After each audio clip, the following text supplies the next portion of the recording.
Hello friends, welcome to our YouTube channel that is IP trend.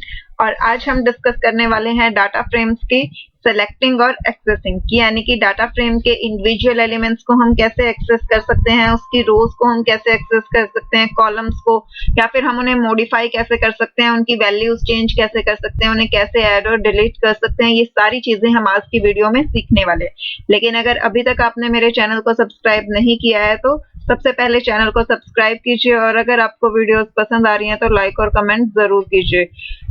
ये video हमारा 4th part है। इससे पहले हम डाटा फ्रेम से रिलेटेड 3 वीडियोस जो हैं कंप्लीट कर चुके हैं। उसी की सीक्वेंस में आज हम ये 4th पार्ट कंटिन्यू करने वाले हैं। इससे पहले वाली जो 3 वीडियोस हैं उसमें हमने स्टार्टिंग से डिस्कस किया कि डाटा फ्रेम्स होते क्या हैं, डाटा फ्रेम को हम क्रिएट कैसे कर सकते हैं। डाटा फ्रेम की क्रिएशन के हमने कई सारे तरीके पढ़े कि हम सिंपल 2D डिक्शनरी जो होती है हमारी, अगर उसमें वैल्यूज जो है वो लिस्ट या एरे की फॉर्म में है तो कैसे क्रिएशन की जाए। अगर हमारी 2D डिक्शनरी में इनर वैल्यूज जो है वो दोबारा से डिक्शनरी की फॉर्म में है, यानी कि नेस्टेड डिक्शनरी है, तो कैसे हमारा डाटा फ्रेम क्रिएट हो सकता है। और अगर हमारी वैल्यूज सीरीज की फॉर्म में है तो कैसे क्रिएट होगा, या अगर हमारे पास कोई 2 डायमेंशनल नंपाई एरे है उससे डाटा फ्रेम की क्रिएशन, ये सारी चीजें हमने कंप्लीट की। उसके बाद हमने डाटा फ्रेम के एट्रीब्यूट्स के बारे में पढ़ा था कि अगर हमें हमारे डाटा फ्रेम से रिलेटेड कोई भी इंफॉर्मेशन चाहिए कि डाटा फ्रेम का साइज क्या है, उसमें कितने नंबर ऑफ एलिमेंट्स हैं, उसके इंडेक्सेस क्या हैं, कॉलम नेम्स क्या है, कितनी डायमेंशंस हैं, क्या शेप है, तो इन सब चीजों के लिए हमने डाटा फ्रेम के एट्रीब्यूट्स के बारे में स्टडी किया था। तो उसके बाद आज हम जो पार्ट स्टार्ट करने जा रहे हैं वो है सेलेक्टिंग एंड एक्सेसिंग डाटा, यानी कि जो डाटा फ्रेम में जो एक्चुअल डाटा हमारा स्टोर्ड है उसको हम सेलेक्ट कैसे कर सकते हैं, उसे हम यूज कैसे कर सकते हैं। इस वाले पार्ट को स्टडी करने के लिए हमने जो पहले डाटा फ्रेम्स क्रिएट किए हैं हम उन्हीं डाटा फ्रेम्स को यूज करेंगे, क्योंकि जो हमने लास्ट डाटा फ्रेम क्रिएट किया था जनरली हम उसी वाले डाटा फ्रेम को यूज करके हम क्या करेंगे कि कॉलम्स और रोज की एक्सेसिंग देखेंगे। जिन स्टूडेंट ने अभी तक पहले वाली वीडियोस नहीं देखी हैं तो उनसे मेरी रिक्वेस्ट है कि पहले आप एक बार पार्ट 1 जो है वो अच्छे से देख लें, ताकि आपको ये समझ आ जाए कि डाटा फ्रेम्स होते क्या है। और उसी वीडियो में डाटा फ्रेम की क्रिएशन का फर्स्ट पार्ट भी दिया हुआ है, तो एटलीस्ट अगर आप उसे देख लेंगे तो आपको बेसिक अंडरस्टैंडिंग जो है वो हो जाएगी। बाकी की वीडियोस आप बाद में भी देख सकते हैं, बट अगर आपको डाटा फ्रेम के बारे में कोई भी आइडिया नहीं है तो आपको समझने में थोड़ी प्रॉब्लम हो सकती है। तो सबसे पहली चीज कि डाटा फ्रेम हमारा क्या था कि रोज और कॉलम्स की फॉर्म में होता है, टेबुलर फॉर्म में होता है। अब हम स्टार्ट करते हैं डाटा फ्रेम की एक्सेसिंग से। वैसे तो डाटा फ्रेम 2 डायमेंशनल स्ट्रक्चर है, देखने में बिल्कुल नंपाई के जो 2D एरेज होते थे उनके जैसा होता है, बट उसकी एक्सेसिंग थोड़ी सी डिफरेंट होती है और थोड़ी सी डिफिकल्ट भी हम कह सकते हैं कि नंपाई एरेज के कंपैरिजन में डाटा फ्रेम्स की एक्सेसिंग थोड़ी डिफिकल्ट होती है। तो स्टार्ट करते हैं। सबसे पहली चीज selecting and accessing a column. अगर हमें हमारे डाटा फ्रेम का कोई एक सिंगल कॉलम एक्सेस करना है तो उसके लिए हम क्या करते हैं, तो उसके लिए हमारा जो बेसिक स्टेप होता है कि सबसे पहले हम डाटा फ्रेम के ऑब्जेक्ट का नाम लिखेंगे, वो वाला डाटा फ्रेम जिसके कॉलम को हमें एक्सेस करना है उस डाटा फ्रेम का ऑब्जेक्ट लेंगे, और उसके साथ स्क्वायर ब्रैकेट्स में हम क्या करेंगे, कॉलम का नाम प्रोवाइड करेंगे। जिस भी कॉलम को हम रिप्रेजेंट करना चाहते हैं, मॉडिफाई करना चाहते हैं, जो भी हमें कॉलम की ऑपरेशन परफॉर्म करनी है उसके लिए हम क्या करेंगे, कॉलम को स्क्वायर ब्रैकेट्स में यहाँ पे प्रोवाइड करेंगे। कॉलम को एक्सेस करने का एक और तरीका भी होता है कि डाटा फ्रेम के ऑब्जेक्ट के साथ हम क्या करेंगे, डॉट लगा के कॉलम नेम मेंशन कर देंगे। लेकिन यहाँ पे एक डिफरेंस होता है दोनों मेथड्स में कि जब हम डाटा फ्रेम के ऑब्जेक्ट के साथ स्क्वायर ब्रैकेट में कॉलम का नाम प्रोवाइड करते हैं तो हम कॉलम के नाम को कोट्स में लिखते हैं, बट जब हम डाटा फ्रेम के ऑब्जेक्ट के साथ डॉट लगाकर कॉलम नेम लिखते हैं तो यहाँ पे हम कोट्स नहीं लगाते हैं। तो डॉट नोटेशन जो है उसमें हमें कोट्स की जरूरत नहीं होती, और स्क्वायर ब्रैकेट वाली जो नोटेशन है उसमें हमें कोट्स यूज करने पड़ते हैं। तो चलिए एग्जाम्पल देखते हैं। इस एग्जाम्पल से पहले मैं आपको एक बार ये डाटा फ्रेम शो कर देती हूँ, ताकि जिन स्टूडेंट्स ने प्रीवियस पार्ट नहीं देखे हैं उन्हें कोई प्रॉब्लम ना हो। मैं आपको प्रैक्टिकली दिखा देती हूँ कि हमने लास्ट क्लास में जो डाटा फ्रेम क्रिएट किया था वो हमारा ये वाला डाटा फ्रेम था। हमने सीरीज की हेल्प से डाटा फ्रेम क्रिएट कर रखा था, तो हमारे पास पॉपुलेशन, एवरेज इनकम और पर कैपिटा हमने 3 सीरीज ले रखी थी और फिर हमने उससे डिक्शनरी क्रिएट की थी। तो अब मैं आपको डाटा फ्रेम जो है वो शो कर देती हूँ यहाँ से। अभी हमें इस वाले पार्ट की जरूरत नहीं है।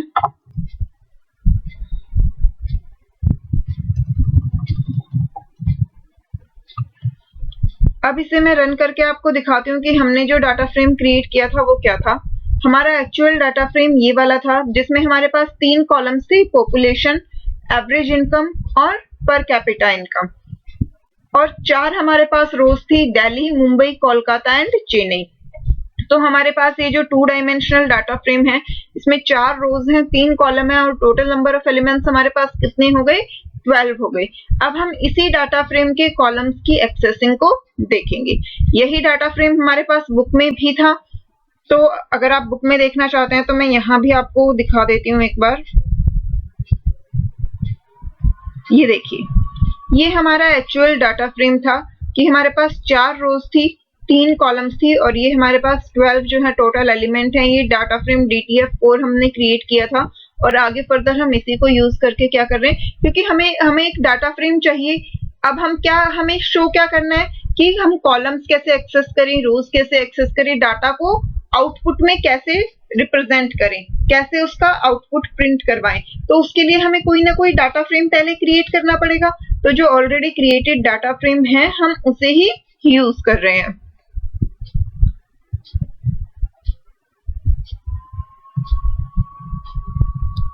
तो अभी आप लोगों ने देखा हमारे डाटा फ्रेम का नाम क्या था, DTF4। तो जब हमने डाटा फ्रेम के नाम के साथ स्क्वायर ब्रैकेट में उसके कॉलम का नाम दिया, हमारे पास पॉपुलेशन वाला कॉलम था, तो यहाँ पे हमने कोट्स के अंदर, आप यहाँ देख सकते हैं, ये हमने सिंगल कोट्स के अंदर लिखा है। पॉपुलेशन प्रोवाइड किया तो हमारा पॉपुलेशन वाला कॉलम जो है वो डिस्प्ले हो गया। सिमिलरली अगर आप स्क्वायर ब्रैकेट में एवरेज इनकम प्रोवाइड करेंगे तो एवरेज इनकम वाला कॉलम जो है वो रिप्रेजेंट हो जाएगा। और या फिर DTF4 डॉट पॉपुलेशन अगर हमने किया तो आप देख सकते हैं यहाँ पे जो हमें आउटपुट मिला था वही सेम आउटपुट हमें यहाँ पे मिला है। लेकिन जब हमने डॉट नोटेशन यूज की तो हमने हमारे कॉलम नेम के साथ कोट्स जो हैं वो यूज नहीं किए। इसे हम प्रैक्टिकली करके देख लेते हैं यहाँ साथ साथ। अभी तो हमने पूरा डाटा फ्रेम प्रिंट करवाया था DF, तो हमारा ये पूरा प्रिंट हुआ था। अगर हमें एक सिंगल कॉलम प्रिंट करवाना है तो हमें डाटा फ्रेम के नाम के साथ क्या करना है, कोट्स में कॉलम का नाम प्रोवाइड करना है। तो हम यहाँ कोट्स में क्या करेंगे, कॉलम का नाम दे देंगे। हमारे कॉलम का नाम क्या था, यहाँ से हम देख सकते हैं पॉपुलेशन। तो जो हमारे कॉलम का नाम है हमें एग्जैक्टली वही नेम जो है वो प्रोवाइड करना होता है, तो हम वही काम करेंगे।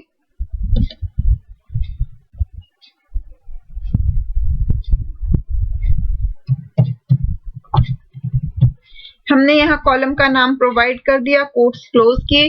अब जब हम इसे रन करेंगे तो हमें सिर्फ पॉपुलेशन वाला कॉलम मिलेगा। आप देख सकते हैं यहाँ पे, ये देखिए, ये वाली जो वैल्यूज यहाँ पर थी पॉपुलेशन वाले कॉलम में, वही चारों वैल्यूज जो हैं यहाँ पर डिस्प्ले हुई है। इधर जो ये फर्स्ट कॉलम था वही कॉलम हमारा यहाँ पे डिस्प्ले हुआ है क्योंकि हमने पॉपुलेशन डिस्प्ले करवाई है। अगर हम यहाँ पॉपुलेशन की जगह मान लीजिए पर कैपिटा इनकम डिस्प्ले करवाते हैं, हमारा थर्ड कॉलम क्या है, यहाँ पे पर कैपिटा इनकम है। अगर हम यही वाला कॉलम जो है डिस्प्ले करवाते तो हम यहाँ पे नाम क्या देंगे कॉलम का, पर कैपिटा इनकम।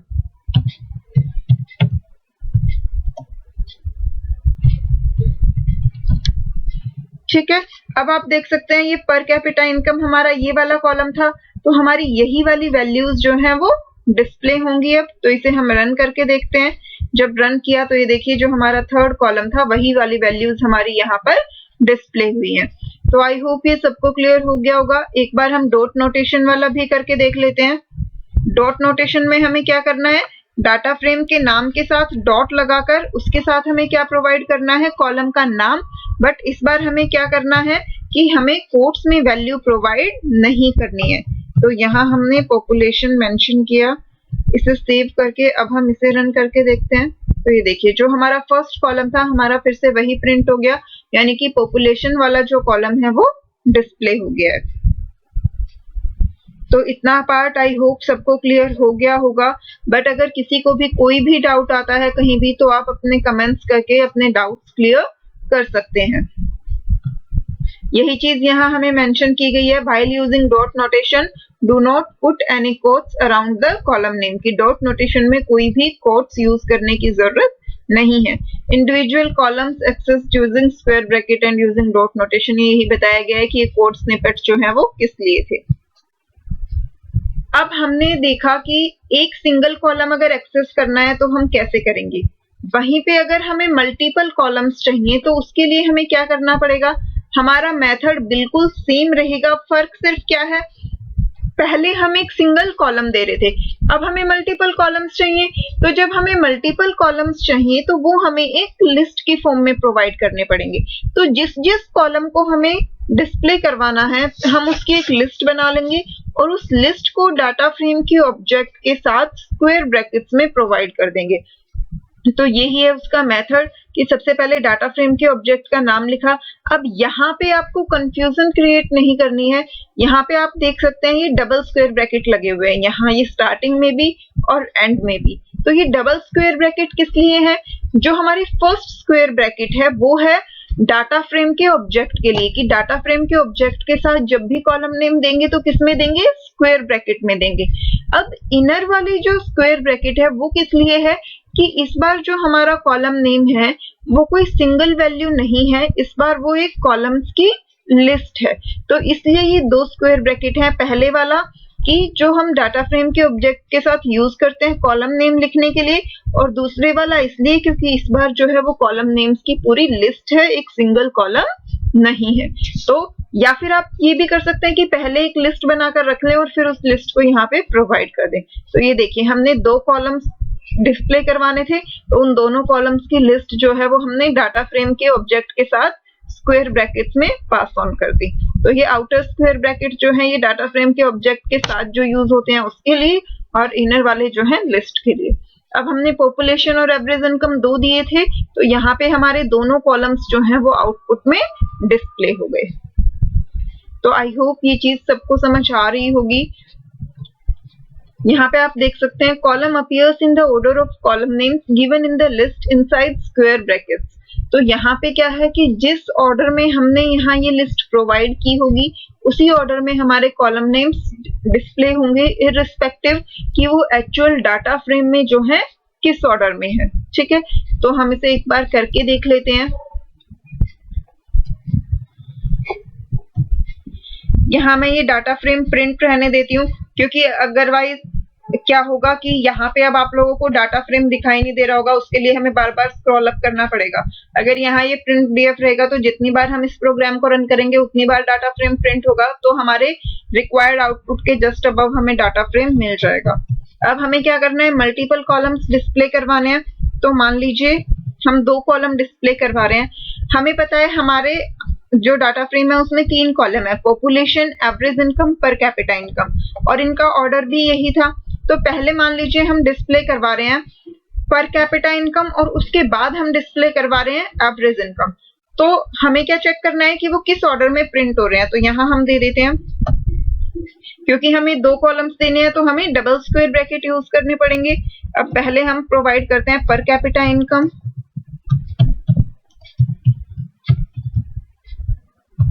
अब इसके बाद सेकंड कॉलम जो हम देंगे वो हम दे देते हैं एवरेज इनकम। स्पेलिंग का ध्यान रखिएगा, जो हमने कॉलम्स के नाम में स्पेलिंग दी है वही स्पेलिंग हमें यहाँ यूज करनी है, क्योंकि अगर ये स्पेलिंग चेंज हो जाएगी तो वो मैच नहीं कर पाएगा और हमें क्या मिलेगा, एरर मिलेगा। तो इसे हम सेव करके अब हम इसे रन करते हैं। ये देखिए यहाँ पे हमारे कॉलम्स का ऑर्डर क्या था, पहले पॉपुलेशन, फिर एवरेज इनकम और उसके बाद पर कैपिटा इनकम। लेकिन आउटपुट में हमने क्या करवाया था, पहले पर कैपिटा इनकम डिस्प्ले करवाया था, फिर एवरेज इनकम। तो वही हमारे आउटपुट में आया है, पहले पर कैपिटा इनकम वाला कॉलम डिस्प्ले हुआ है और फिर जो है एवरेज इनकम वाला डिस्प्ले हुआ है। अगर यही वाला ऑर्डर हम चेंज कर देते, हम पहले एवरेज इनकम और उसके बाद पर कैपिटा इनकम करते, पहले हमने दिया एवरेज इनकम, अब इसके बाद हम प्रोवाइड कर रहे हैं पर capita income.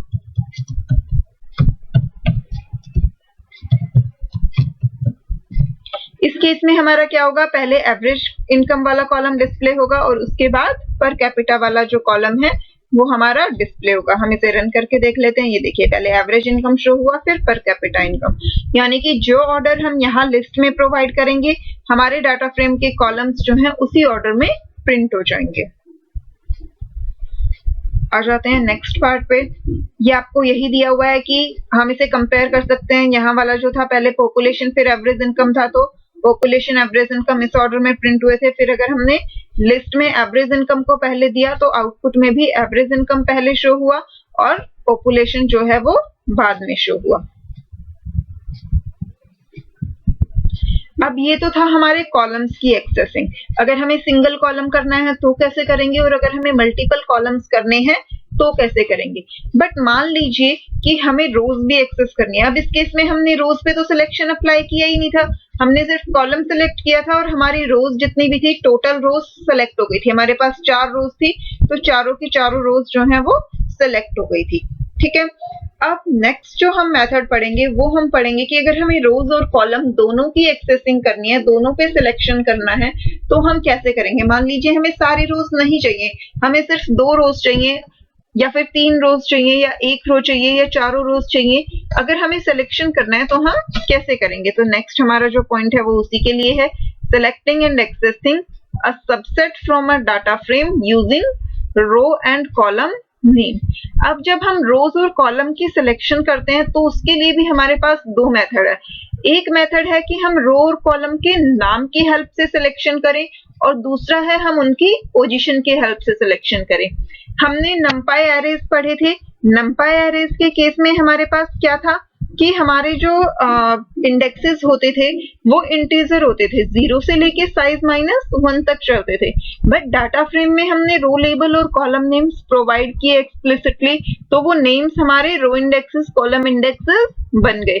But by default जो पोजीशन होती है वो 0 से स्टार्ट होके साइज -1 तक जाती हैं। तो हम चाहे तो नेम्स यूज कर सकते हैं, चाहे तो पोजीशंस यूज कर सकते हैं। तो हम दोनों मेथड से एक्सेसिंग पढ़ेंगे। तो पहला हम पढ़ रहे हैं नेम की हेल्प से।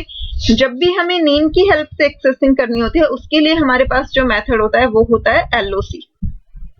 LOC stands for location. ठीक है, तो डाटा फ्रेम ऑब्जेक्ट यानी कि जिस डाटा फ्रेम के एलिमेंट्स को हमें एक्सेस करना है उस डाटा फ्रेम के ऑब्जेक्ट का नाम, डॉट लोकेशन यानी कि डॉट LOC, फिर उसके बाद स्क्वायर ब्रैकेट। ये हमारा कुछ कुछ जो है वो स्लाइसिंग से सिमिलर है, जैसे हम स्लाइसिंग करते थे उस तरीके से। फर्क सिर्फ क्या है कि यहाँ यहाँ पे स्टेप की वैल्यू नहीं है, यहाँ सिर्फ स्टार्ट और स्टॉप की वैल्यू है।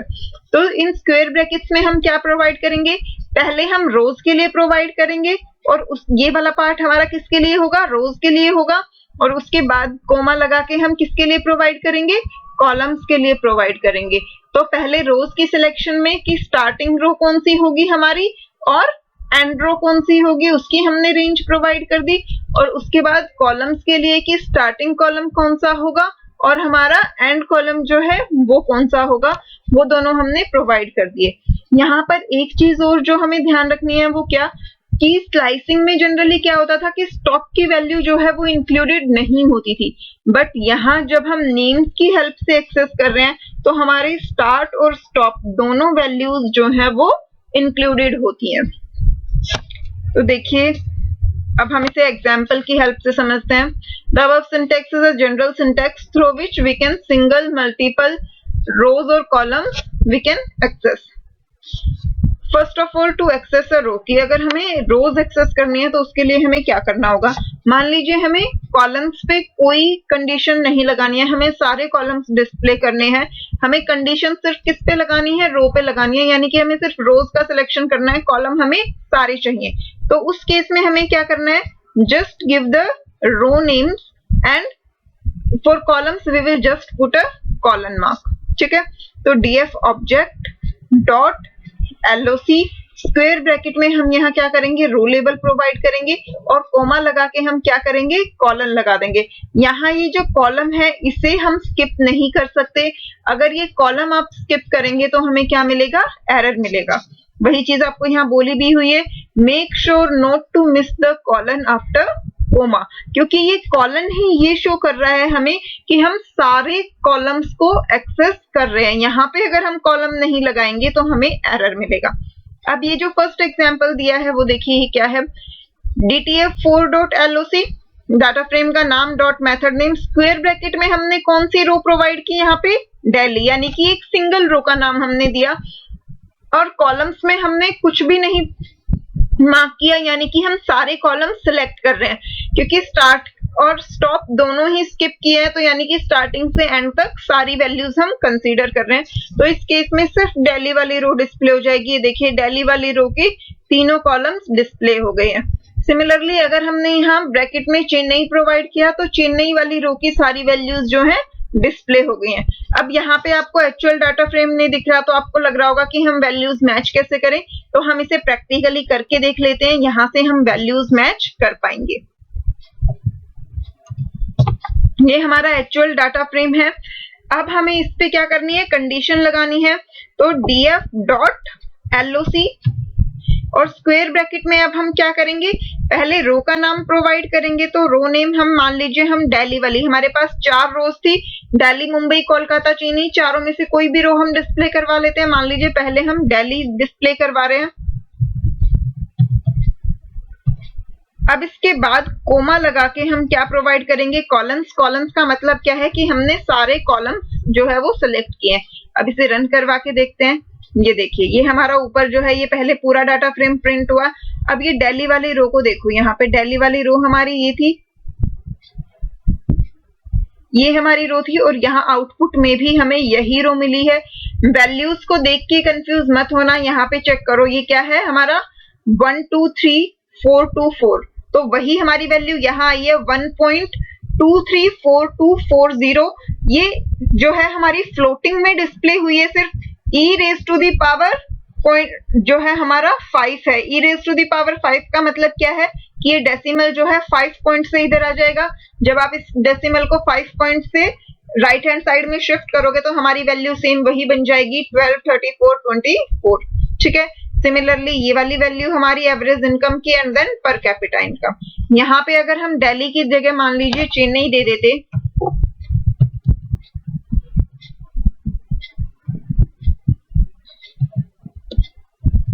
इसे सेव करके अब हम इसे रन करके देखते हैं। तो ये देखिए इस बार हमारी वैल्यूज क्या आई, जो चेन्नई वाले कॉलम की थी, यानी कि ये वाली जो वैल्यूज थी हमारी, वही वाला कॉलम हमारा जो है डिस्प्ले हुआ है, सॉरी वही वाली रो जो है हमारी डिस्प्ले हुई है। तो जो भी हम यहाँ रो का नाम प्रोवाइड करेंगे वही वाली रो हमारी क्या हो जाएगी, डिस्प्ले हो जाएगी। तो आई होप ये चीज सबको समझ आ गई होगी। नेक्स्ट देखते हैं। अब ये वाला जो पार्ट था वो हमने किस लिए किया था, टू एक्सेस अ रो, यानी कि एक सिंगल रो को एक्सेस करने के लिए। बट अगर हमें मल्टीपल रोज एक्सेस करनी है तो क्या करेंगे, जो हमारे मेथड में हमें बताया ही हुआ है कि हम क्या कर देंगे, रेंज स्पेसिफाई कर देंगे। df ऑब्जेक्ट डॉट loc यानी कि डाटा फ्रेम का नाम डॉट loc, और उसके साथ स्क्वायर ब्रैकेट्स में हम क्या प्रोवाइड करेंगे, स्टार्ट रो कॉलन एंड रो, यानी कि स्टार्टिंग से लेके एंड रो तक सारा जो है जितनी रोज हमें रिक्वायर्ड है उसकी हम रेंज यहाँ पे प्रोवाइड कर देंगे। और कोमा लगा के जो है कॉलन लगाएंगे। कॉलन लगाना नहीं भूलना है, क्योंकि अगर आप कॉलन नहीं लगाएंगे तो क्या मिलेगा, एरर मिलेगा। तो एक बार इसे रन करके देख लेते हैं। अब हमारे पास 4 रो है दिल्ली से लेके चेन्नई तक। मान लीजिए हम कोलकाता और चेन्नई हमें सिर्फ 2 रो डिस्प्ले करवानी है, तो उसके लिए हम क्या करेंगे, यहाँ पे रेंज क्या दे देंगे, कोलकाता से चेन्नई। अब मैंने आपको बताया है यहाँ पे स्टार्ट और स्टॉप दोनों वैल्यूज जो हैं वो क्या होती हैं, इंक्लूडेड होती हैं। यहाँ पे ऐसा कोई रूल नहीं है कि जो स्टॉप की वैल्यू है वो इंक्लूडेड नहीं होगी, जैसा कि हमारा नॉर्मल स्लाइसिंग में होता था। तो हमने यहाँ पे दिया कोलकाता, इसके बाद हम दे देते हैं चेन्नई। अब इसके बाद कोमा लगा के हम कॉलन जरूर लगाएंगे, यानी कि हमें इस रेंज के सारे कॉलम्स जो हैं वो डिस्प्ले करवाने हैं। तो इसे जब रन किया तो देखिए हमें सिर्फ 2 रो मिली, कोलकाता और चेन्नई। अब अगर इसे मैं यहाँ मुंबई कर देती हूँ तो मुंबई से लेके चेन्नई तक की हमें कितनी रोज मिलेंगी, 3 रोज मिलेंगी। यहाँ मान लीजिए हम कर देते हैं मुंबई। ठीक है। अब जब हम इसे रन करेंगे तो हमें कितनी रोज मिलेंगी, 3 रोज मिलेंगी, मुंबई, कोलकाता एंड चेन्नई। क्योंकि हमने कॉलम्स पे कोई स्पेसिफिकेशन नहीं दी है तो हमारे सारे कॉलम्स जो हैं वो डिस्प्ले हो रहे हैं। ठीक है, ये ऊपर डाटा फ्रेम क्यों डिस्प्ले हो रहा है, क्योंकि हमने प्रिंट डीएफ की कमांड दी हुई है, तो हम जितनी बार रन कर रहे हैं हमें डाटा फ्रेम जो है वो साथ में डिस्प्ले हो रहा है। अब मान लीजिए अगर मैं दिल्ली से कोलकाता देती हूँ तो भी 3 रो होंगी, कौन कौन सी, दिल्ली से लेके कोलकाता तक। ठीक है, इसे एक बार इसे भी चेंज करके देख लेते हैं। यहाँ से हमें क्या करना है, दिल्ली से कोलकाता तक की रेंज देनी है, तो ये हमने फर्स्ट क्या प्रोवाइड किया, दिल्ली प्रोवाइड किया, और सेकंड हमें क्या देना है, कोलकाता।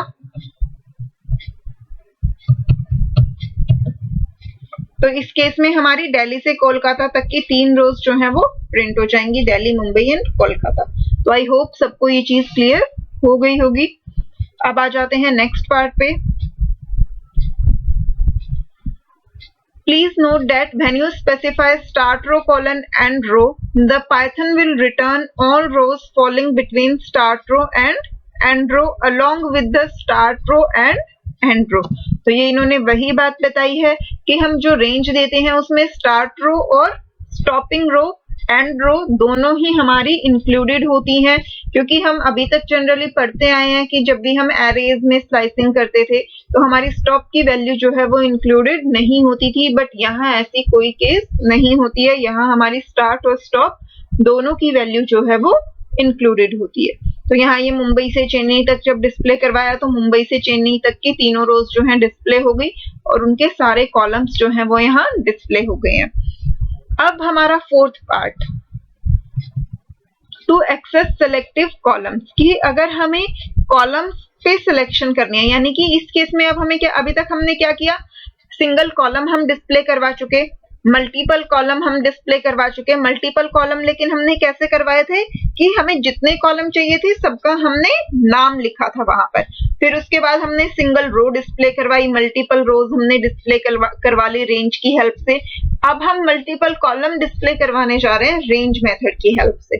तो यहाँ पे हमारा मेथड वही सेम है, ऑब्जेक्ट का नाम, डाटा फ्रेम का नाम डॉट LOC। उसके बाद अब हमें रोज पे कंडीशन नहीं देनी, तो रोज के लिए पहले हम एक कॉलन मार्क कर देंगे। इस कॉलन का मतलब है सारी की सारी रोज, और फिर कोमा लगा के हम कॉलम्स के लिए रेंज प्रोवाइड कर देंगे। स्टार्टिंग कॉलम का नाम दे देंगे और एंड कॉलम का नाम दे देंगे। तो स्टार्ट कॉलम से लेके एंड कॉलम तक की जो है वो सारी वैल्यूज हमारी डिस्प्ले हो जाएंगी। बट इस केस में भी हमें क्या चीज ध्यान रखनी है कि हम कोमा से पहले कॉलन मार्क लगाना ना भूलें, अदरवाइज वो एरर दे देगा। Like rows, all columns falling between start and end column will also be listed, कि start से लेके end column तक जितने भी columns हमारे पास हैं वो सारे के सारे डिस्प्ले हो जाएंगे। ठीक है, तो वही चीज हमें यहाँ पे शो की गई है। इस केस में हमने रोज पे कोई कंडीशन नहीं लगाई, तो यानी कि सारी रोज डिस्प्ले होंगी, और पॉपुलेशन से पर कैपिटा इनकम तक के सारे कॉलम। तो हमारा फर्स्ट कॉलम ही था पॉपुलेशन और लास्ट था पर कैपिटा, तो यानी कि हमारे यहाँ पे सारे कॉलम्स जो हैं वो डिस्प्ले हो गई, पॉपुलेशन, एवरेज इनकम और पर कैपिटा इनकम। अगर हम पॉपुलेशन से एवरेज इनकम तक देते तो हमारे सिर्फ ये वाले दोनों कॉलम्स डिस्प्ले होते, और अगर हम एवरेज इनकम से पर कैपिटा इनकम तक देते तो हमारे सिर्फ ये लास्ट वाले 2 कॉलम्स जो हैं वो डिस्प्ले होते। यहाँ आप देख भी सकते हैं, फिर हमने अगर पॉपुलेशन से एवरेज इनकम तक दिया तो हमारे यही 2 कॉलम्स जो हैं वो डिस्प्ले हुए हैं। रोज पे हमने कोई कंडीशन नहीं लगाई तो हमारी रोज जो हैं वो सारी की सारी डिस्प्ले हो गई है। हम एक बार इसे खुद से करके भी देख लेते हैं। इस केस में हम रोज पे हमें कोई कंडीशन नहीं लगानी है, तो हम क्या करेंगे, रोज के लिए सिंपली एक कॉलन मार्क यहाँ पे पुट कर देंगे। इस बार हमें कॉलम्स के लिए कंडीशन लगानी है, तो कोमा से पहले तो हमने कॉलन मार्क लगा दिया और अब हम कॉलम्स की रेंज देंगे। मान लीजिए हमें पॉपुलेशन और एवरेज इनकम 2 करवाने हैं, या फिर हमें एवरेज इनकम से पर कैपिटा इनकम तक करवाने हैं। अब हमारे पास यहाँ 3 ही कॉलम है, तो इसमें हमें कॉलम्स में हमारे पास ज्यादा चॉइस है नहीं, या तो हम कोई ऐसा डाटा फ्रेम क्रिएट करें जिसमें ज्यादा कॉलम्स हो। अभी हम वो भी करके देख लेंगे। एक बार पहले इसी पे अप्लाई कर लेते हैं। पहले हम देते हैं पॉपुलेशन से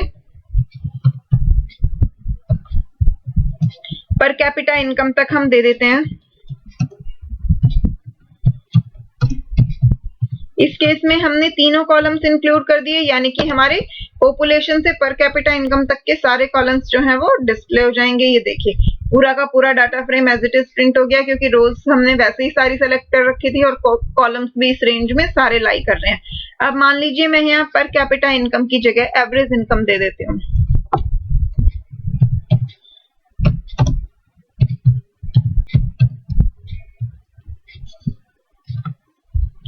अब इसे सेव करके इसे रन करके देखते हैं, तो ये देखिए सिर्फ हमारे 2 कॉलम्स जो हैं वो डिस्प्ले हो गए। तो सिमिलरली हम रोज और कॉलम्स दोनों पे कंडीशंस लगा सकते हैं। अब इसके बाद नेक्स्ट पार्ट हमारा क्या है, to access range of columns from a range of row. अभी तक हमने क्या किया, या तो हमने कॉलम्स पे कंडीशन लगाई या तो हमने रोज पे कंडीशन लगाई। हमने दोनों पे एक साथ कंडीशन नहीं लगाई, लेकिन हम दोनों पे एक साथ भी कंडीशन लगा सकते हैं। यानी कि हमने कुछ रोज सेलेक्ट कर ली और उन रोज के भी हमने सिर्फ कुछ कॉलम सेलेक्ट किए हैं, सारे नहीं। तो अगर हमें वो काम करना है तो सेम इसी मेथड की हेल्प से, लेकिन इस बार हमें कहीं भी ब्लैंक कॉलम लगाने की जरूरत नहीं है। एलओसी मेथड के अंदर हम रोज की भी रेंज स्पेसिफाई कर देंगे और उसके बाद कोमा लगा के हम कॉलम्स की भी रेंज को स्पेसिफाई कर देंगे।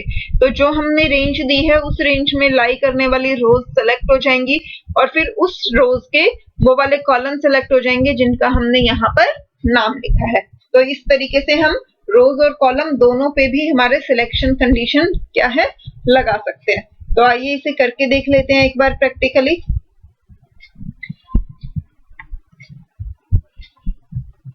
df.loc, अब स्क्वायर ब्रैकेट में हमें पहले रोज के लिए कंडीशन देनी है। तो मान लीजिए हम मुंबई से चेन्नई तक की 3 रोज सेलेक्ट कर लेते हैं। तो हम क्या करेंगे, मुंबई, उसके बाद कॉलन लगा के हम क्या प्रोवाइड करेंगे, चेन्नई। इससे क्या हो गया, हमारी Mumbai, Kolkata and Chennai 3 rows select हो गई। अब कोमा लगा के हमें कॉलन के लिए क्या करनी है, रेंज स्पेसिफाई करनी है। अब यहाँ पे हमें कॉलम कौन से चाहिए, जोन से भी हम रेंज देंगे वही वाले कॉलम डिस्प्ले होंगे। अभी हमने पॉपुलेशन से एवरेज इनकम करके देखा था, अब हम ले लेते हैं रेंज एवरेज इनकम से पर कैपिटा इनकम तक। ठीक है, तो हम यहाँ पहला हम ले लेते हैं एवरेज इनकम और कॉलन लगा के उसके बाद हम क्या स्पेसिफाई करेंगे, पर capita income.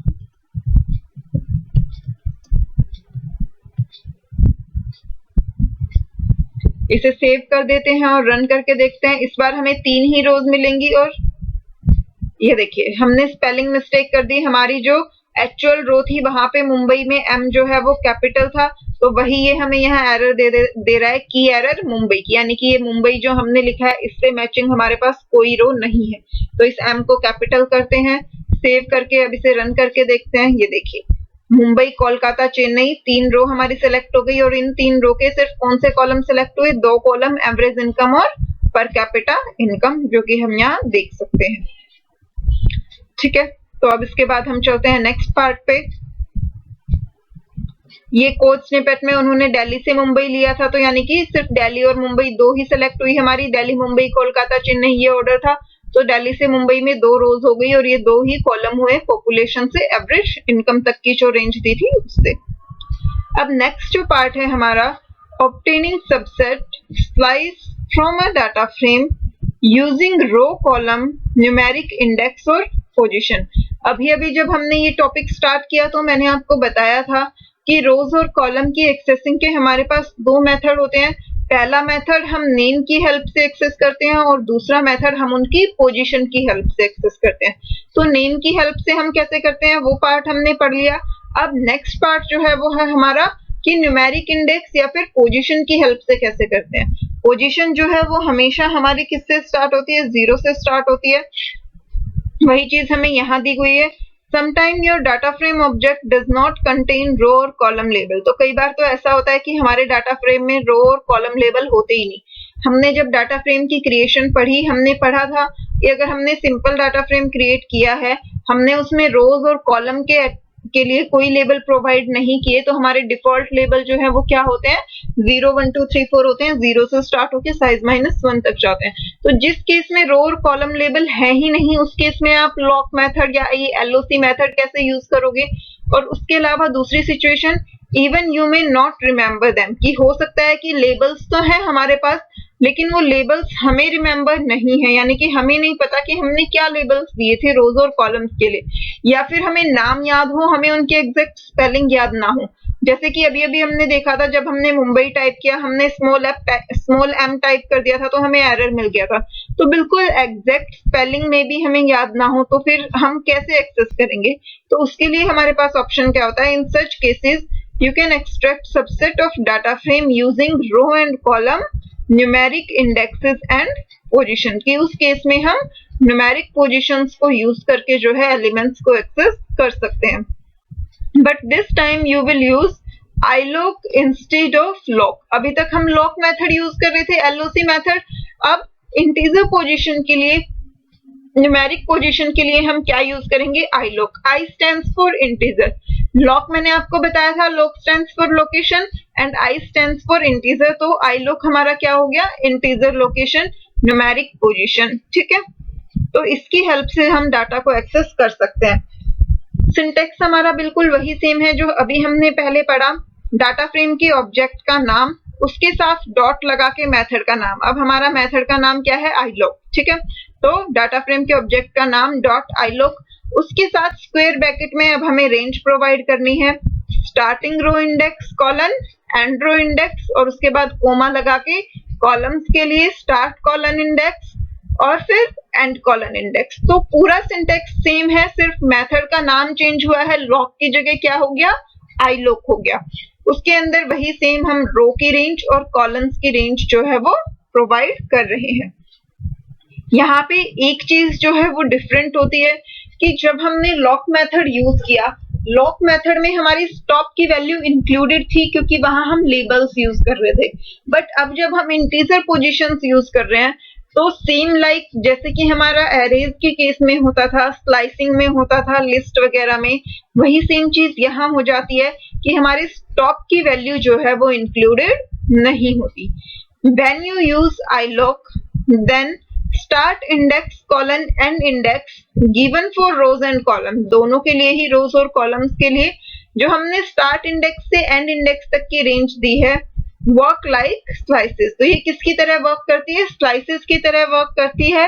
And the end index is excluded, यानी कि जो हमारा एंड इंडेक्स जो स्टॉप वैल्यू होती है वो इंक्लूडेड नहीं होती, वो एक्सक्लूडेड होती है, अनलाइक LOC। क्योंकि LOC में इंक्लूडेड होती थी बट यहाँ पे iloc में एक्सक्लूडेड होती है। जस्ट एज इन स्लाइसेस, जैसा कि हमारा स्लाइसेस में होता था, बिकॉज स्लाइसेस में भी स्टॉप वैल्यू जो है वो इंक्लूड नहीं होती थी। तो सेम उसी तरीके से अब यहाँ आप देख सकते हैं वही डाटा फ्रेम यूज किया है, DTF4.iloc। अब यहाँ पे पोजीशंस दी है। ठीक है, मैंने आपको बताया कि हमारी स्टार्टिंग पोजीशन हमेशा 0 होती है, और जिन बच्चों ने एरेज के बारे में पढ़ा है उन्हें ये चीज बहुत अच्छे से पता भी होगी। इवन अगर आपने एरेज नहीं पढ़े हैं, आपने लिस्ट, स्ट्रिंग, सीरीज सब कुछ पढ़ा है, तो वहां पे हम हमेशा से सेम कॉन्सेप्ट यूज करते आए हैं कि हमारी बिगनिंग इंडेक्स जो होता है वो 0 से शुरू होता है और साइज -1 तक जाता है। यानी कि अगर किसी भी सीक्वेंस में हमारे पास मान लीजिए 5 एलिमेंट हैं तो उसके इंडेक्सेस 0 से 4 तक होंगे, 0, 1, 2, 3 एंड 4, इस तरीके से। अब यहाँ हमारे पास रोज और कॉलम है, तो रोज के केस में भी 0, 1, 2, 3, 4 होंगे, कॉलम्स के केस में भी। ठीक है, अब यहाँ हमने रेंज क्या दी, 0 से लेके 2 तक दी। तो 0 से 2 तक का मतलब क्या है, 0th रो और फर्स्ट रो, सेकंड इंक्लूड नहीं होगा।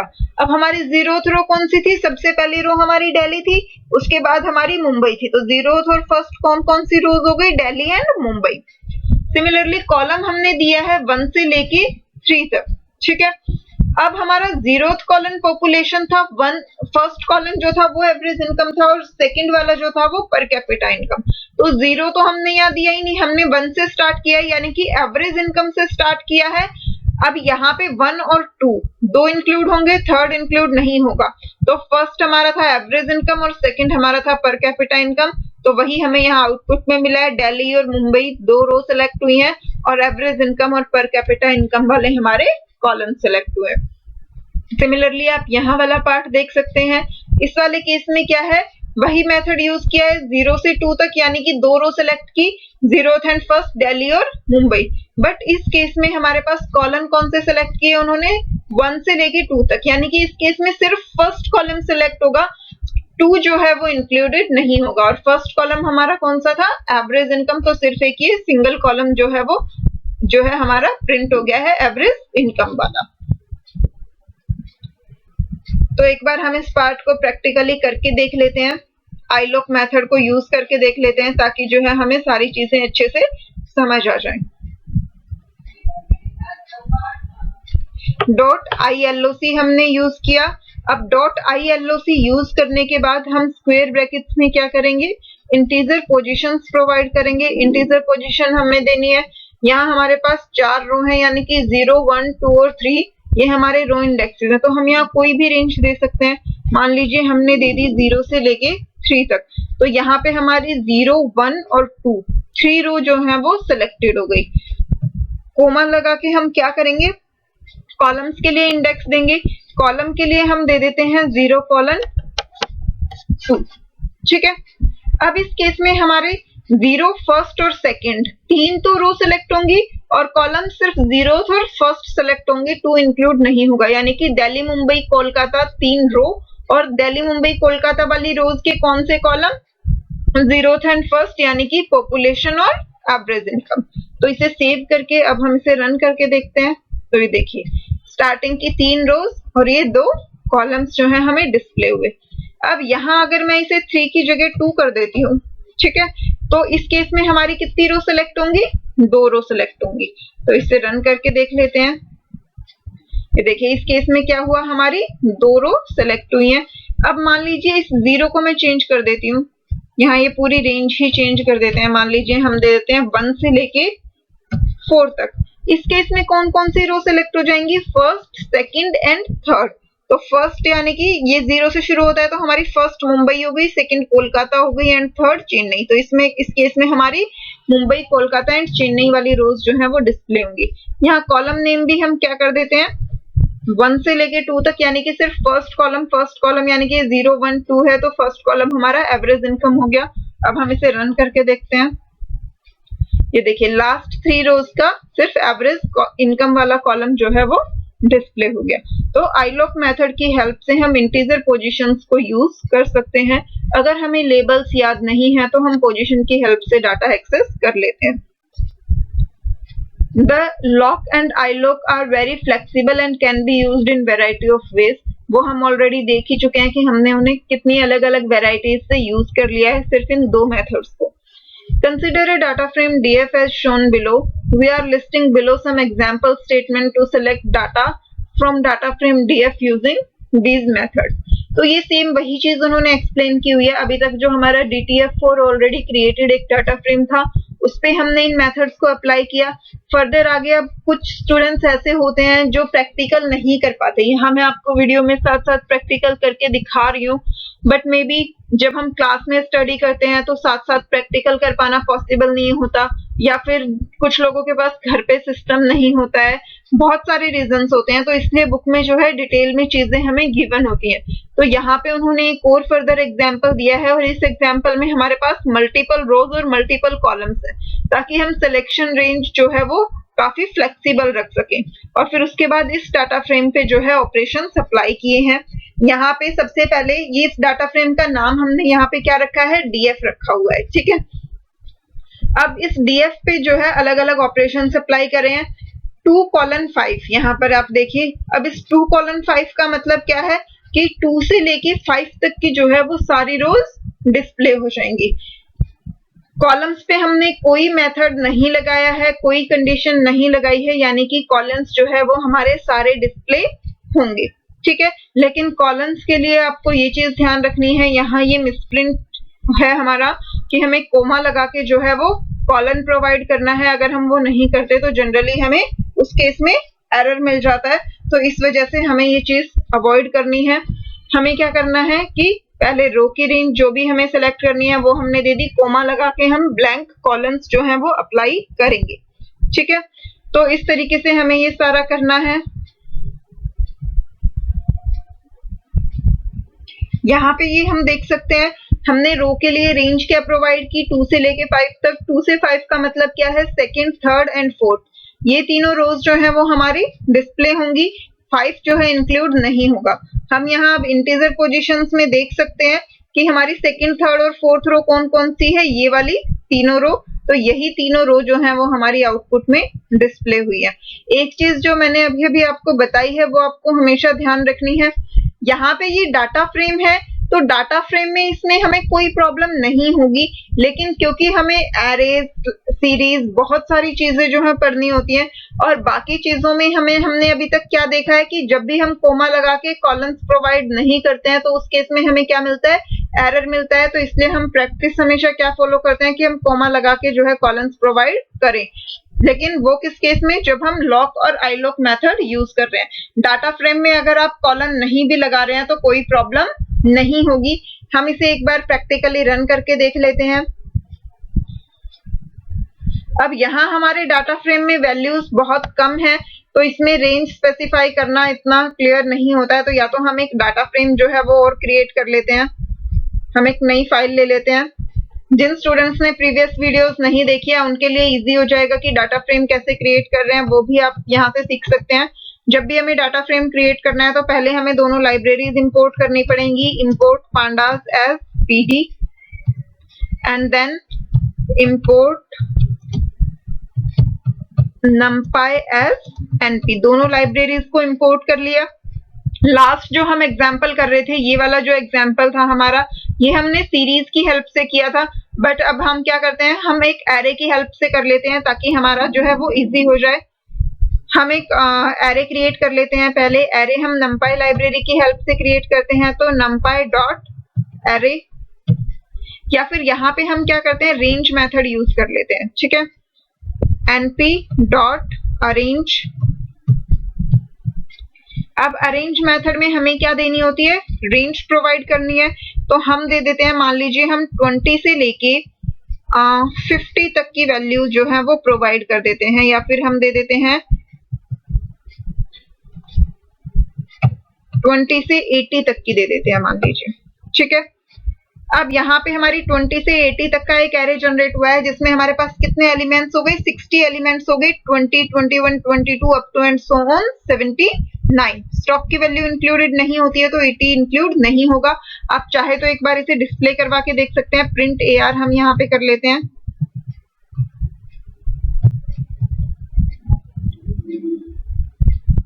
अब हम इसे रन करके देखते हैं, तो ये देखिए 20 से लेके 79 तक का हमारा एरे जो है वो क्रिएट हो गया है। अब हमें क्या चाहिए, हमें तो 2D एरे चाहिए, तो हम इसी एरे को क्या करेंगे, रिशेप कर लेंगे। तो इसी के आगे हम यहाँ क्या करेंगे, डॉट रिशेप मेथड कॉल कर लेते हैं। और अब हमारे पास ये कितने एलिमेंट्स है, 60 एलिमेंट्स हैं। तो 60 एलिमेंट को हमें रोज और कॉलम्स के फॉर्म में डिवाइड करना है। तो हम यहाँ पे क्या कर सकते हैं, 10 और 6 की फॉर्म में डिवाइड कर सकते हैं कि 10 रोज हो जाएं और हमारे पास कितने कॉलम हो जाएं, 6 कॉलम्स हो जाएं। अब जब आप इसे रन करेंगे तो आपको 2D एरे मिलेगा। सॉरी, इसे हमने प्रिंट नहीं करवाया, पहले हम यहाँ इसे प्रिंट कमांड देंगे, प्रिंट AR। अब हम इसे रन करवा के देखते हैं, तो अब हमें क्या मिला, 2D एरे मिला। एलिमेंट्स हमारे वही हैं 20 से 79 तक, बट इस केस में क्या हुआ, अब हमारे पास 10 रोज हैं और 6 जो है कॉलम्स है। जिन स्टूडेंट को ये समझने में प्रॉब्लम हो रही हो कि ये वाला पार्ट हमने कैसे किया है, आप ऑलरेडी 11th क्लास में एरे का चैप्टर पढ़ चुके हैं और 12th क्लास के भी बिगनिंग में एरे का इंट्रोडक्शन था। मैंने यहाँ पे डिस्क्रिप्शन बॉक्स में जो है एरेज वाली वीडियो का लिंक प्रोवाइड किया है, आप वो वीडियोस देख सकते हैं, जिससे आपको ये सिंटेक्स जो है वो और ज्यादा डिटेल में क्लियर हो जाए। तो यहाँ से हमारा 2 डायमेंशनल एरे बन गया। अब इसके बाद हमें डाटा फ्रेम क्रिएट करना है। डाटा फ्रेम की क्रिएशन कैसे होती है 2D एरे से, वो भी हम सेकंड और थर्ड पार्ट में जो है डिस्कस कर चुके हैं वीडियो के। आज ये हमारा फोर्थ पार्ट है, हमने सेकंड या थर्ड पार्ट में ये डिस्कस किया था ऑलरेडी। तो अब हम डाटा फ्रेम क्रिएट करते हैं DF। उसके लिए हमारा method library name dot method name हम यूज करते हैं डाटा फ्रेम का D कैपिटल F कैपिटल। अब इसके साथ ब्रैकेट में हमें प्रोवाइड करना है नाम एरे का, जिसकी हेल्प से हमें डाटा फ्रेम क्रिएट करना है। तो अब ये हमारा क्या बन गया, डाटा फ्रेम बन गया। हम चाहें तो इस डाटा फ्रेम को एक बार प्रिंट करवा के देख लेते हैं, प्रिंट DF। अब देखिए फर्क क्या है, इससे पहले जो था वो हमारा एरे था, एरे में हमारे इंडेक्सेस डिस्प्ले नहीं हुए थे, लेकिन अब ये हमारा डाटा फ्रेम के फॉर्म में जब डिस्प्ले हुआ तो ये हमारे रो इंडेक्सेस आ गए। अब यहाँ हमने रो लेबल कॉलम लेबल कुछ नहीं दिया था, क्योंकि अभी मैंने आपको बताया था कि हमें आईलॉग की जरूरत कब पड़ती है, जब या तो हमने रो लेबल कॉलम लेबल दिए ही ना हो या फिर हम भूल गए हो। अब इस केस में हमने दिए ही नहीं है, तो हमारे रो लेबल्स भी क्या बन गए, 0 से लेके 9 तक। 10 रोज थी तो इंडेक्सिंग 0 से 9 तक हो गई। कॉलम्स हमारे पास 6 थे तो 0 से 5 तक हमारे क्या हो गए, कॉलम्स हो गए। तो ये हमारा डाटा फ्रेम रेडी हो गया। अब इस डाटा फ्रेम पे हमें कंडीशंस लगानी है। तो फर्स्ट मेथड हमने जो यहाँ पढ़ा कि हम लॉक या आईलॉक मेथड को ही यूज ना करें, तो उस केस में हमारा क्या होगा। अभी तक हमने डाटा फ्रेम के साथ यहाँ लिस्ट में स्क्वायर ब्रैकेट्स में कॉलम नेम दिया था या कॉलम नेम्स की क्या दी थी, लिस्ट दी थी। बट अगर हम यहाँ पे ये इस तरीके से रेंज प्रोवाइड कर देते हैं तो उस केस में हमारा क्या होता है, ये देखिए। अब मान लीजिए मैं यहाँ पे सेम इसी तरीके से रेंज दे देती हूँ, 1:6 दे देती हूँ मैं यहाँ, ठीक है। अब हम इसे सेव करके रन करके देखते हैं, तो इस केस में हमें क्या मिला, रोज की लिस्ट मिली है। अब यहाँ पे देखिए जब हम कॉलम्स को देते हैं तो कॉलम्स के या तो एक्सप्लिसिटली नाम देते थे या फिर उनकी लिस्ट प्रोवाइड करते थे। बट अगर हमने इस तरीके से रेंज दी तो हमारा सिलेक्शन किस पे हुआ है, रोज पे हुआ है, ना कि कॉलम्स पे हुआ है, ठीक है। तो यहाँ पे जब हम डाटा फ्रेम के नाम के साथ हमने ये प्रोवाइड की रेंज, तो उससे हमारी रोज जो है वो सिलेक्ट हो गई। कॉलम्स जो है वो हमारे सारे डिस्प्ले हुए हैं, कॉलम्स पे कोई कंडीशन जो है हमने यूज नहीं की है। तो अब इसके बाद हम देखते हैं हमारा next method. Next method lock method use किया है। लॉक मेथड के केस में क्या किया है कि हमने यहाँ पे सबसे पहले रो इंडेक्सेस दिए हैं। अब यहाँ पे एक चीज ध्यान दीजिए कि मे बी आपको ये लग रहा हो कि लॉक मेथड जो है उसमें तो हम रो लेबल और कॉलम लेबल यूज करते थे, यानी कि नाम यूज करते थे। तो यहाँ ये 2:5 कैसे यूज हो सकता है, ठीक है। तो वो हमारी सिचुएशन क्या होती है, जब हमारे पास डाटा फ्रेम में हमने एक्सप्लिसिटली रो लेबल और कॉलम लेबल प्रोवाइड किए होते हैं, तब हम एलओसी में इस तरीके से प्रोवाइड नहीं कर सकते। बट अब जो हमारा डाटा फ्रेम है, अब यहाँ पे ये देखिए, ये हमारा जो प्रीवियस डाटा फ्रेम था, प्रीवियस डाटा फ्रेम में मैं इसे एक बार आपको रन करके दिखा देती हूँ। ये देखिए हमारी रोज क्या थी, दिल्ली, मुंबई, कोलकाता और चेन्नई, और कॉलम्स क्या थे, पॉपुलेशन, एवरेज इनकम, पर कैपिटा इनकम। तो यहाँ एलओसी में आपको रो लेबल या कॉलम लेबल ही देने हैं। यहाँ अगर आपने इंटीजर वैल्यू दी तो एरर मिलेगा। बट ये वाला जो एग्जाम्पल है इसे अब रन करके देखिए, यहाँ पे रो लेबल्स क्या है हमारे, ये रेंज हटा देती हूँ। अब यहाँ पे रो लेबल्स ही क्या है, 0 1 2 3 4 5 6 7 8 एंड 9, यानी कि ये हमारे लेबल्स ही हैं, तो इसलिए इन्हें हम एलओसी में यूज कर सकते हैं। अगर यहाँ ये इंटीजर्स की जगह कुछ और होते, फिर हम रो लेबल में ये इंटीजर पोजीशन नहीं दे सकते थे। बट इस केस में हमारी इंटीजर पोजीशंस और हमारे लेबल्स दोनों क्या है, सेम है, तो हम एलओसी या आईएलओसी कोई भी मेथड यूज कर सकते हैं, ठीक है। तो हम यहाँ df.loc देंगे, क्योंकि अब एलओसी मेथड के अंदर हमें लेबल देने हैं। लेबल तो हमारे पास है ही नहीं, तो हम क्या प्रोवाइड करेंगे, क्योंकि हमारे लेबल ही किस फॉर्म में है, इंटीजर फॉर्म में है। तो यहाँ लेबल्स के अंदर हम क्या प्रोवाइड करेंगे, रेंज प्रोवाइड कर देंगे, 1 से लेके मान लीजिए दे दिया 5 तक, कोमा कॉलम्स के लिए दे देते हैं 2 से लेके 4 तक, ठीक है। अब इसे सेव करवा के इसे रन करते हैं, तो हमारा आउटपुट देखिए 1 से लेके 5 तक, यानी कि फर्स्ट, सेकंड, थर्ड, फोर्थ और फिफ्थ। अब ये चीज यहाँ पे ध्यान दीजिए, हमने मेथड कौन सा यूज किया है, एलओसी मेथड यूज किया है। एलओसी मेथड में हमारी स्टॉप की वैल्यू जो है वो इंक्लूडेड होती है, तो इसलिए 1 2 3 4 और 5 हमारी पांचों रो डिस्प्ले हुई है। कॉलम्स के केस में भी 2 3 एंड 4 तीनों कॉलम्स जो हैं वो डिस्प्ले हुए। यही अगर मैं इस मेथड को चेंज करके आईएलओसी कर देती हूँ, तो इस केस में हमारी क्या होगा, सिर्फ 4 रो डिस्प्ले होंगे, फर्स्ट, सेकंड, थर्ड और फोर्थ 4 रो डिस्प्ले होंगी, और 2 कॉलम डिस्प्ले होंगे, सेकंड एंड थर्ड। इसे हम रन करके देख लेते हैं। ये देखिए हमारी सिर्फ पहले 5 रो डिस्प्ले हो रही थी, यहाँ अब 4 हो रही हैं, और कॉलम्स भी पहले 3 हो रहे थे, अब 2 हो रहे हैं, क्योंकि आई लॉक में स्टॉप की वैल्यू इंक्लूडेड नहीं होती। और iloc में हमेशा सिर्फ हम इंटीजर पोजीशंस दे सकते हैं और loc में हम जो हमारे लेबल्स होते हैं वो देते हैं। अब यहाँ हमारे लेबल ही इंटीजर थे तो इसलिए हमने ये प्रोवाइड कर दिया। अगर इस केस में हम लेबल्स देते, एक बार इसे करके देख लेते हैं, .loc। अब इसके साथ अगर मैं यहाँ देती, हमारे पास यहाँ 4 रो थी, तो मान लीजिए मैंने दे दी 1 से लेके 4 तक रो दे दी, कोमा लगा के कॉलम्स हमारे पास 1 से लेके 2 तक मान लीजिए मैंने दे दिए। अब जब मैं इसे रन करूंगी तो हमें क्या मिलेगा, ये देखिए, can not do slicing indexing on class this with these indexes. क्योंकि हम LOC मेथड के अंदर इंटीजर पोजीशन नहीं दे सकते।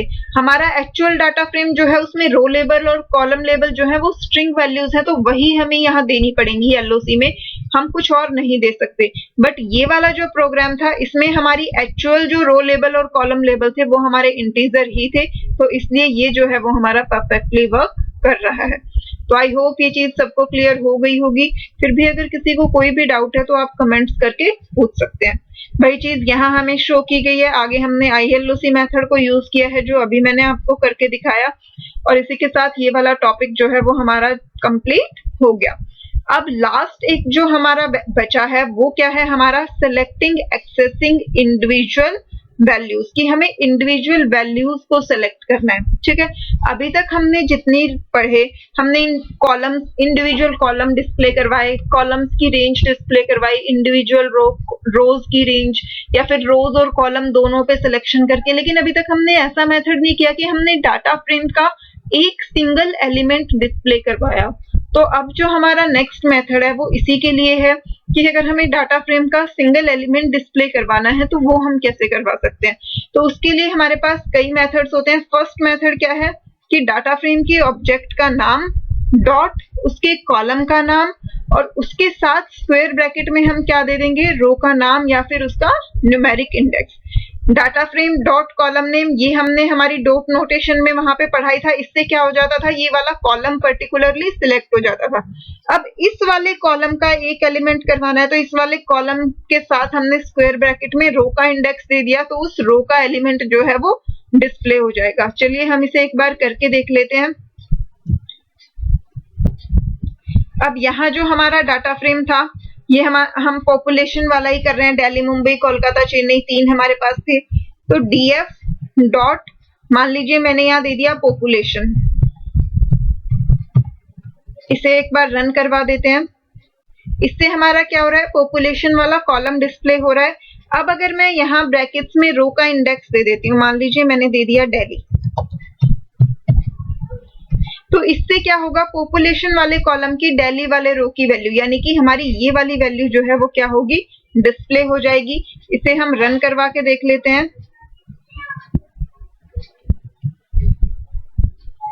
ये हमने रन किया तो यहाँ देखिए ये एक सिंगल वैल्यू जो है हमारी डिस्प्ले होगी। ये डाटा फ्रेम ऊपर क्योंकि हमने यहाँ प्रिंट DF दिया हुआ था तो उसकी वजह से पूरा डाटा फ्रेम भी जो है वो डिस्प्ले हो रहा है। ठीक है, यहाँ हम चाहें तो उसका न्यूमेरिक इंडेक्स भी दे सकते हैं, तो इसे भी करके देख लेते हैं। मान लीजिए हम दिल्ली की जगह क्या प्रोवाइड कर देते हैं, इसका न्यूमेरिक इंडेक्स क्या है, 0 है। तो अगर हम 0 प्रोवाइड करके इसे रन करेंगे तो भी हमें यही सेम वैल्यू मिलेगी। तो हम कॉलम के साथ यहाँ स्क्वायर ब्रैकेट में चाहे तो रो का नाम दे सकते हैं, चाहे तो उसका न्यूमेरिक इंडेक्स प्रोवाइड कर सकते हैं। अब नेक्स्ट जो है हमारा वही, इन्होंने 2-3 एग्जाम्पल करके दिखाए हैं। डॉट पॉपुलेशन दिल्ली दिया तो भी वही सेम वैल्यू डिस्प्ले हुई है, और इंडेक्स नंबर हमने अगर यहाँ पे 1 दिया तो 1 किसके लिए था, मुंबई के लिए था, तो उसकी वाली वैल्यू जो है वो डिस्प्ले हुई। अब इसी सेम काम को करने का दूसरा तरीका क्या है कि अगर हमें सिंगल एलिमेंट ही एक्सेस करने हैं तो और क्या मेथड हो सकता है जिससे हम इसे एक्सेस कर सकते हैं। तो उसके लिए हमारा मेथड है ये वाला, डाटा फ्रेम के ऑब्जेक्ट का नाम डॉट एट, यानी कि हम यहाँ पे जो पोजीशन प्रोवाइड कर रहे हैं उस पे जो एलिमेंट है वो डिस्प्ले हो जाए। तो डाटा फ्रेम के ऑब्जेक्ट का नाम डॉट एट, उसके साथ स्क्वायर ब्रैकेट में हम प्रोवाइड करेंगे रो नेम, कोमा, कॉलम नेम। तो जो हमने यहाँ रो नेम दिया है वो वाली हमारी रो सेलेक्ट हो जाएगी। मान लीजिए हमने यहाँ रो नेम दिया दिल्ली, तो ये दिल्ली वाली रो सेलेक्ट हो जाएगी और इस दिल्ली वाली रो में कितने कॉलम है? 3 कॉलम है। तो उन तीनों कॉलम्स में से जिस भी कॉलम का हमने यहाँ नाम दिया, मान लीजिए हमने एवरेज इनकम दिया, तो एवरेज इनकम वाला जो सेंट्रल कॉलम था वो हमारा सेलेक्ट हो जाएगा। तो हमारा ये एलिमेंट जो है वो डिस्प्ले हो जाएगा। सिमिलरली अगर मान लीजिए हमें नाम याद नहीं है या नाम हमने दिए ही नहीं है, हमें न्यूमेरिक पोजीशन यूज करनी पड़ेगी और उसके लिए हम क्या यूज कर सकते हैं? आई@ यूज कर सकते हैं, यानी कि इंटीजर पोजीशन। ठीक है, तो जैसे एलओसी और ILOC था उसी तरीके से एट और आई@ जो है वो दोनों हमारे वर्क करते हैं। तो इसका हम यहाँ पे हमें एग्जाम्पल भी दिया गया है कि DTF4.at चेन्नई को एवरेज इनकम, यानी कि चेन्नई वाली रो की एवरेज इनकम जो है वो डिस्प्ले हो जाएगी। आई@ यूज किया 3,1। थर्ड रो हमारी कौन सी थी? दिल्ली, मुंबई, कोलकाता, चेन्नई, तो थर्ड रो कोलकाता थी और फर्स्ट कॉलम एवरेज इनकम था, तो कोलकाता की एवरेज इनकम यहाँ जो है वो डिस्प्ले होगी। हम इसे एक बार प्रैक्टिकली करके देख लेते हैं। अब हमें एट और आई@ मेथड करके देखना है। तो DF.at हमने दिया, अब इसके साथ स्क्वायर ब्रैकेट में हमें रो नेम और कॉलम नेम देना है। तो हम मान लीजिए चेन्नई वाले कॉलम का सेलेक्ट कर रहे हैं, चेन्नई वाला कॉलम हमने दिया और इसकी मान लीजिए हमें डिस्प्ले करवानी है पॉपुलेशन। तो यहाँ पे हम क्या दे देंगे? पॉपुलेशन प्रोवाइड कर देंगे। इसे सेव करके रन करवा के देखते हैं। तो ये देखिए, ये हमारा एक्चुअल डाटा फ्रेम था, इसमें हमने चेन्नई वाली रो की पॉपुलेशन वाला पार्ट जो है डिस्प्ले करवाया है। तो यही वैल्यू जो है हमारी यहाँ पे डिस्प्ले हो रही है। ठीक है, अगर इसी को मैं चेंज कर दूं, एवरेज इनकम कर दूं यहाँ पे,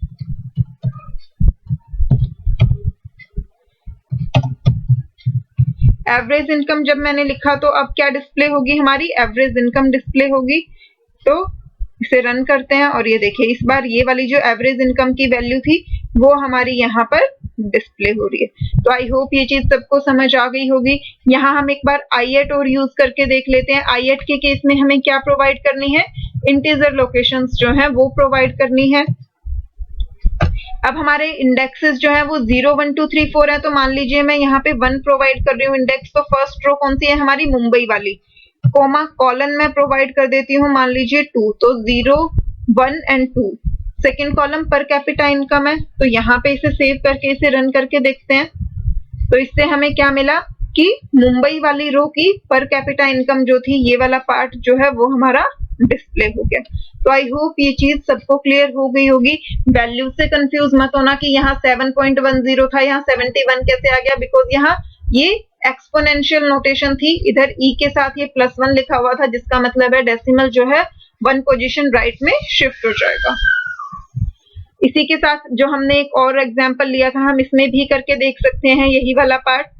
पहले हम इस डाटा फ्रेम को रन करवा देते हैं एक बार।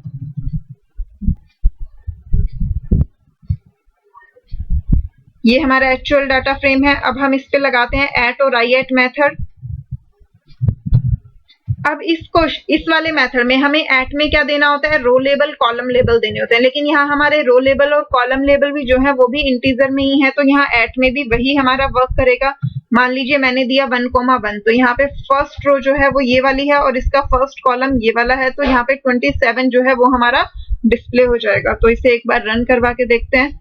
ये देखिए 27 जो है डिस्प्ले हो गया। मान लीजिए मैं दे देती हूँ 9,1। 9,1 के केस में 9th रो जो है इसका फर्स्ट कॉलम, ये 0th कॉलम है, ये फर्स्ट कॉलम है, तो यानी कि क्या डिस्प्ले होगा? 75 डिस्प्ले होगा। इसे एक बार रन करवा के देखते हैं। देखिए इस केस में हमारा क्या डिस्प्ले हो गया? 75 डिस्प्ले हो गया। इस केस में एट और आई एट जो है दोनों सिमिलरली वर्क करेंगे। यहाँ पे मान लीजिए मैं ये आई एट यूज कर देती हूँ, तो इस केस में भी हमें आउटपुट जो है वो सेम मिलेगा, क्योंकि यहाँ हमारे लेबल्स जो थे वो इंटीजर में ही थे। तो यहाँ एट, आई एट या एलओसी और आई एलओसी में कोई डिफरेंस नहीं हो रहा है। जहां हमारे पास रो लेबल और कॉलम लेबल होते हैं एक्सप्लिसिटली, वहां जो है दोनों मेथड्स अलग अलग वर्क करते हैं। तो आई होप ये सारी चीजें सभी स्टूडेंट्स को क्लियर हो गई होंगी। फिर भी अगर किसी भी स्टूडेंट को कोई भी डाउट है तो आप कमेंट करके अपने डाउट्स क्लियर कर सकते हो। इसके बाद नेक्स्ट जो हमारा हमने 11.5 आज स्टार्ट किया था वो हमारा कंप्लीट हो गया है। अब नेक्स्ट पार्ट जो हमारा स्टार्ट होगा वो है असाइनिंग मॉडिफाइंग डाटा वैल्यूज। अभी तक हमने डाटा फ्रेम की वैल्यूज को सिर्फ एक्सेस करना सीखा है, प्रिंट करवाना। हाँ, नेक्स्ट पार्ट में हम सीखेंगे उन्हें मॉडिफाई करवाना, बट आज के लिए इतना काफी है। तो पहले इस पार्ट को अच्छे से रिवाइज कीजिए, एलिमेंट को एक्सेस करना सीखिए, इस वीडियो को दोबारा से देखिए, जो डाउट्स आ रहे हैं वो पूछिए, और उसके बाद हम इसका नेक्स्ट पार्ट जो है वो कंटिन्यू करेंगे। Study hard and be safe, क्योंकि क्वारंटाइन चल रहा है, कोरोना फैला हुआ है, तो घर में रहिए, सेफ रहिए और ऑनलाइन स्टडी कीजिए। Bye bye.